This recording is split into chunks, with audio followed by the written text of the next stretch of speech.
Hai sahabat, salam satu Ramadan. Salam satu Ramadan untuk semua sahabat-sahabat yang mengenali ataupun yang tidak mengenali Mak Ali. Menu hari ini, sahabat-sahabat menu hari ini. Oh, okey. Nasi daging pula sahabat, nasi daging pula. Sup. Ada sup sahabat ada sup. Nasi daging. Assalamualaikum warahmatullahi wabarakatuh.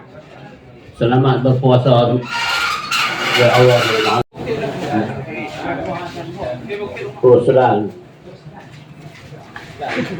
Urusdan dia minta kita bertanya kepada Allah Yarham pokoknya yaitu Iman dan ibunya Alilah binti Idris.